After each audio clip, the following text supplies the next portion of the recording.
हम highland colony चिंकीपुरा Sopore में मौजूद है, जहां पर एक ऐसा प्राइवेट म्यूज़ियम मौजूद है जो कि शायद आपने नहीं देखा होगा। आज हम आपको इस म्यूज़ियम की सैर कराएंगे। इस म्यूज़ियम का नाम है मीरास महल, जिसकी जो बुनियाद है वो एक एजुकेशनिस्ट जिनका नाम अतीका बानो है उन्होंने रखी है। उन्होंने वादी कश्मीर के दोनों अतराफ़ से जो चीज़ें हैं वहाँ से लाई और यहाँ पर इस म्यूज़ियम में सेट करके एक बाज़ाब्ता तौर पर पूरा म्यूज़ियम कायम किया है। इसमें अगर अंदर जाने की भी कोशिश करेंगे, वहाँ पर आपको दिखाने की ये कोशिश करेंगे कि हमारा जो कल्चर था, हमारा जो रहन सहन था, हमारी जो लाइफ़स्टाइल था, इस लाइफ़स्टाइल में हम किस तरह की चीज़ें इस्तेमाल करते थे, किस तरह का पहनावा हमारा हुआ करता था और क्या क्या चीज़ें हम बाकी इस्तेमाल करते थे, वो सब कुछ हम आपको दिखाने की भरपूर कोशिश करेंगे।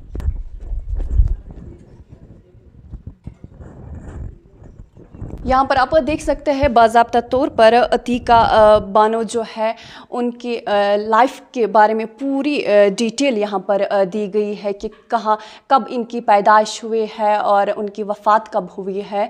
पूरा इसमें यहाँ पर ज़िक्र किया गया है उस बारे में।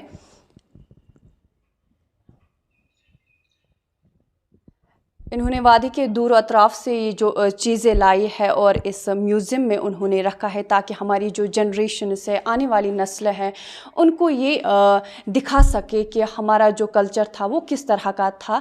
इसमें उन्होंने बहुत सारी मेहनत भी की है, उनको बहुत मुश्किलातों का सामना भी करना पड़ा होगा, लेकिन उन्होंने हिम्मत नहीं हारी। अपना जो मिशन था इनका वो उन्होंने जारी व सारी रखा।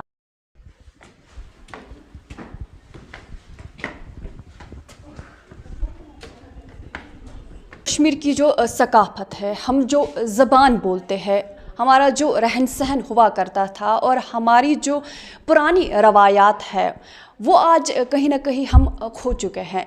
जो हमारा रहन सहन, जो हमारा लाइफ़स्टाइल था वो आज भी हमें कहीं ना कहीं इस म्यूज़ियम में दिखाई देता है। हम जो शादियां हमारे वादी कश्मीर में हुआ करती थी उस ज़माने में किस तरह से हम एक दुल्हन को उसके ससुराल तक पहुंचाते थे, उसके लिए हम ख़ास तौर पर एक सवारी का इंतज़ाम करते थे जिसे हम कश्मीरी में ज़ापान कहते हैं। आज हमें यहाँ का जो प्रेसिडेंट है वो ज़ापान दिखाने की कोशिश करेगा कि किस तरह से हम एक दुल्हन को अपने घर से उसके ससुराल तक इस ज़ापान में लेके जाते थे। जी मुदस्सिर साहब, हमें इस ज़ापान के बारे में बताएंगे। हाँ, ये जो ज़ापान है ये पहले जो यहाँ पर शादियाँ वगैरह हुआ करती थी तो फिर हम दुल्हनों को मायके से ससुराल तक इसी में लिया करते थे।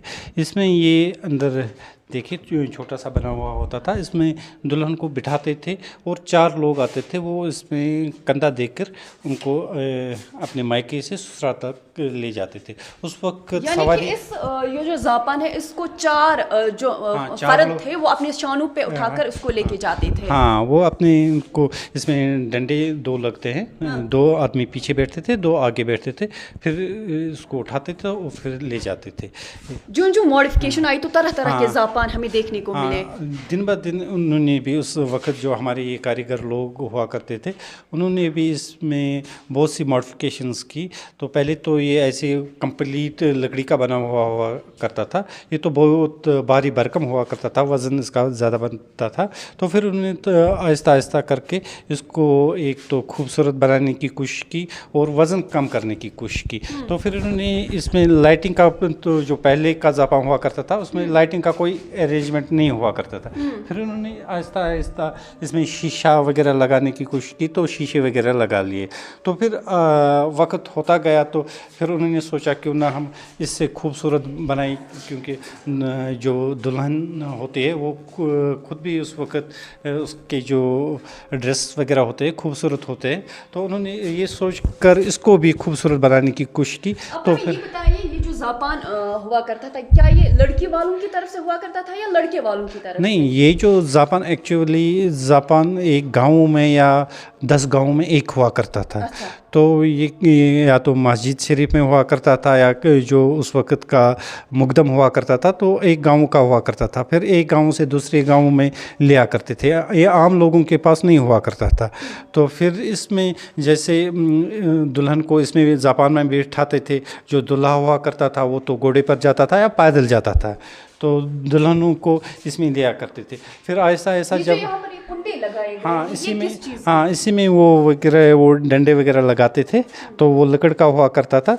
तो फिर वो इसी पर वो कांधा देकर दुल्हन को एक जगह से दूसरी जगह ले जाते थे। इसका मतलब है कि इसमें तरह तरह की जो मॉडिफिकेशन हुई, पहले उस तरह का ये जापान हुआ करता था, फिर आहिस्ता आहिस्ता इस तरह का आया और फिर इसमें नई नई डिज़ाइन दिन ब दिन देखने को मिले। हाँ, ये तो वक्त के साथ उन्होंने भी इसमें बहुत सारी ये मॉडिफिकेशन की और उन्होंने भी अपने हिसाब से इसको लाइट वेट करने की कोशिश की और खूबसूरत बनाने की कोशिश की। क्योंकि आजकल हम लोगों को पता है कि पहले तो जब गाड़ियाँ आ गई तो एम्बेसडर कार हुआ करती थी, फिर मारुति, आज तो बहुत सारी ये हाई क्लास गाड़ियाँ हैं। इसी तरह ये समझे कि ये पुराने ज़माने की गाड़ियाँ थी जिसमें ये दुल्हन को एक जगह से दूसरी जगह मायके से ससुराल लिया करते थे। तो ऐसा ऐसा आप ये खुद भी देख सकते हैं कि लास्ट में कितनी खूबसूरत उन्होंने ये बनाई है। ये जापान, इसको उर्दू में ऐसे डोली वगैरह बोलते हैं। लेकिन ये जो जापान है ये आजकल हमें देखने को नहीं मिलता है, तो कहाँ से आपने ये चीज़ें सारी लाई है? ये चीज़ें तो हमने बहुत दूर दराज गाँवों से लाई हैं। अक्सर तो ये गाँवों में ही ज़्यादा इस्तेमाल हुआ करती थी, पहले यहाँ पर भी हुआ करती थी। तो फिर जो शहर वगैरह है तो ये नेचुरली हर एक जगह शहर पहले ही डेवलप हो जाता है, तो गाँव में टाइम लगता है। तो ये तो गाँव में मौजूद थी, बहुत सारे गाँवों में हम गए, सारे JNK में गए तो हमें बड़ी मुश्किल से ये 4 मिले। तो ये जो डिफरेंट स्टाइल के हो, एक तो वो जो पहला वाला जापान आपने देख लिया, जब हम एक गाँव में गए तो उन्होंने इसमें मुर्गे रखे थे। अच्छा। तो फिर हमने उनको वो मुर्गों के लिए अलग से बना के दे दिया।